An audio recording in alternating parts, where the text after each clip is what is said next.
E aí, galerinha, dando continuidade, né, ao nosso conteúdo sobre a Guerra Fria, nós paramos na questão da corrida armamentista.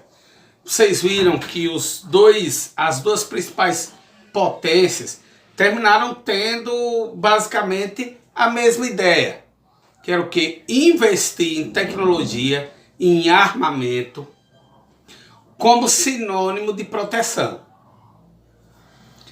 E aí a gente viu uma corrida desenfreada para se criar armas e equipamentos bélicos mais modernos. Aí, por exemplo, aí tinha um avião supersônico, aí se criava o radar anti-avião supersônico, depois criavam um avião que não era detectado pelo anti-radar, bateria antimíssil, míssil anti-bateria antimíssil, era uma correria.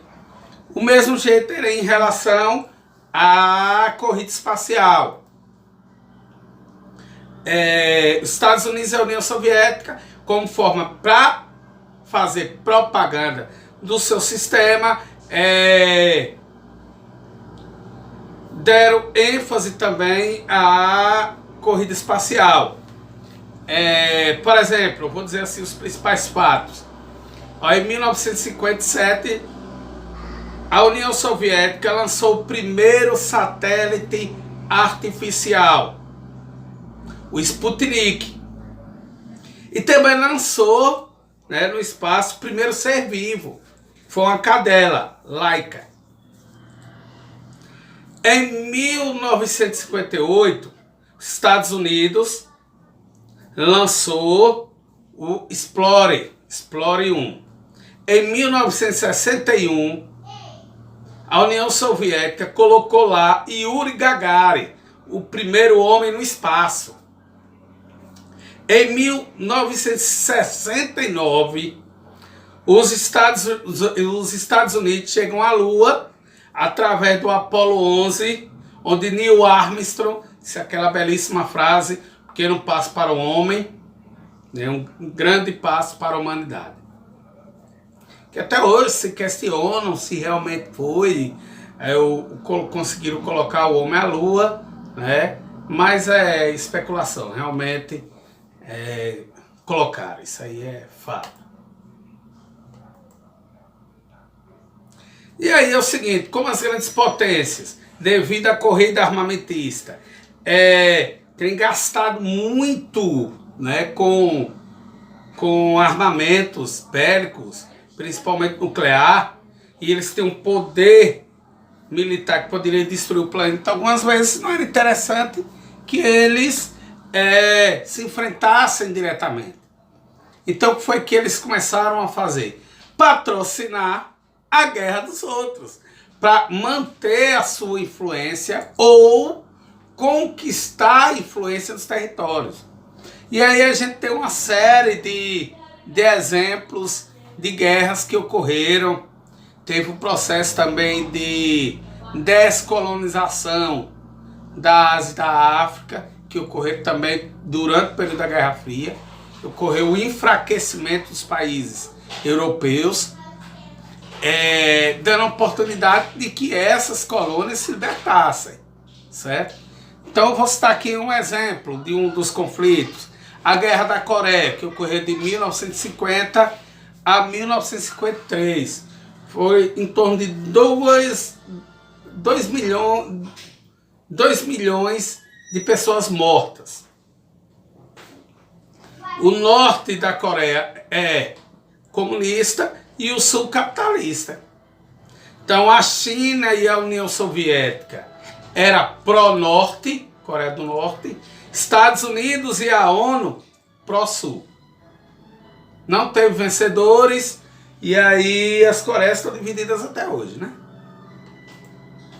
A Guerra do Vietnã, que foi uma guerra cruel, principalmente para os vietnamitas, e uma humilhação, para os americanos. Foi de 1964 a 1975, 3 milhões de vidas perdidas. O norte vietnamita comunista e o sul capitalista. A vitória foi do norte. E os Estados Unidos tiveram que abandonar o Vietnã.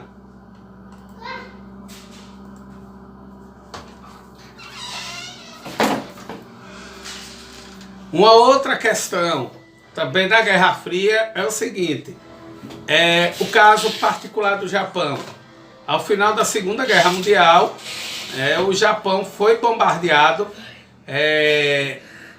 com 2 bombas atômicas pelos Estados Unidos.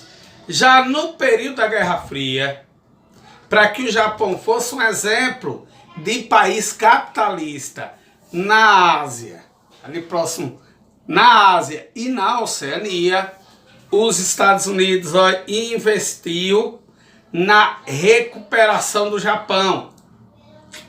Dinheiro mesmo. E olha, 20 anos depois, da Segunda Guerra Mundial, o Japão já estava sendo a 2ª maior economia do mundo. Aqui para a América, nós temos o caso de Cuba, certo? A Revolução Cubana, uma revolução socialista que se deu em 1959 com seus líderes. Olha, Fidel Castro, Raul Castro, Ernesto Che Guevara, certo? Eles colocaram para fora do governo Fulgêncio Batista. E aí, as pressões dos Estados Unidos, como por exemplo, a invasão da Baía dos Porcos de Cuba, fez com que Cuba se aproximasse mesmo da União Soviética. E era interessante para a União Soviética porque Cuba é bem próximo da Flórida dos Estados Unidos. Uma outra questão também em Cuba foi em 1962, quando a União Soviética decidiu instalar mísseis nucleares em território cubano ali, olhando os Estados Unidos. Isso gerou uma crise tremenda, mas terminaram abandonando o projeto, mas mesmo assim Cuba sofreu represália, sofreu um bloqueio naval e foi expulsa da OEA, da Organização dos Estados Americanos.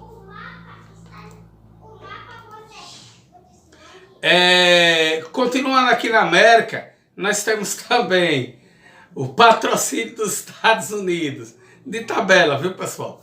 Porque se alguns me ouvirem falar muito disso, vão dizer que eu estou sonhando. Mas em 1964 foi instalada a ditadura militar aqui no Brasil, com o apoio dos americanos, que colocaram para fora o presidente João Goulart, porque tinha ideias meio que socialistas e tinha visitado a China e proclamaram a ditadura militar em 1964 aqui no Brasil. No Chile também os americanos fizeram a mesma coisa. E na Argentina também.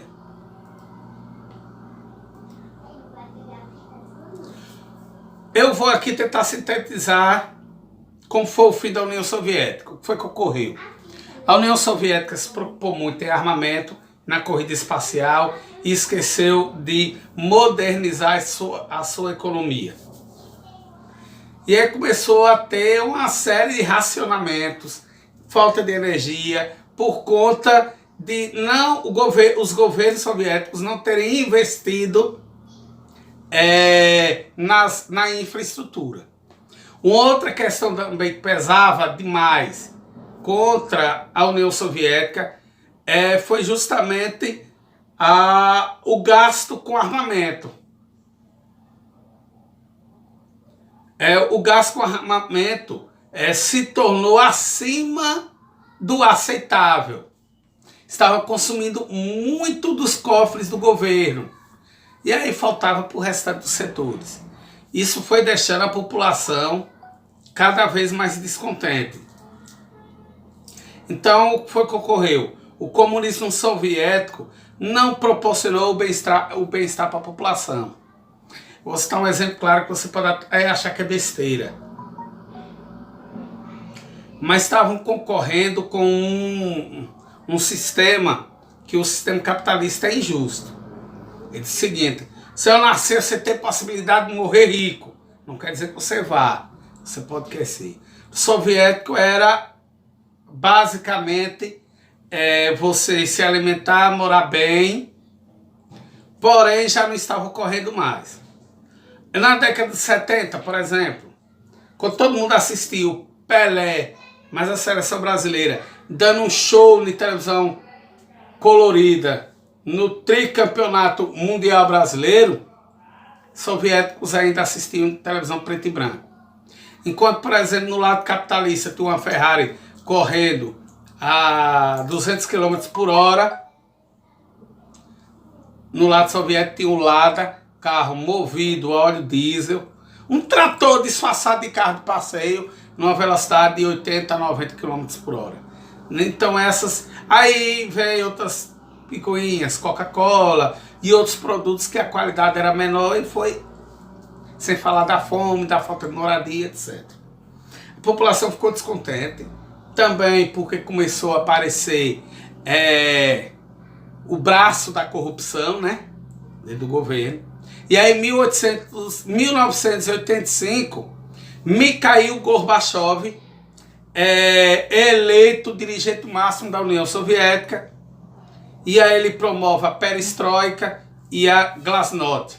A perestroika, que foi uma reabertura econômica, trazer um pouco de capitalismo para dentro do socialismo. E a glasnost é uma reestruturação política governamental. A questão é que em 1991 é o fim da União Soviética, realmente.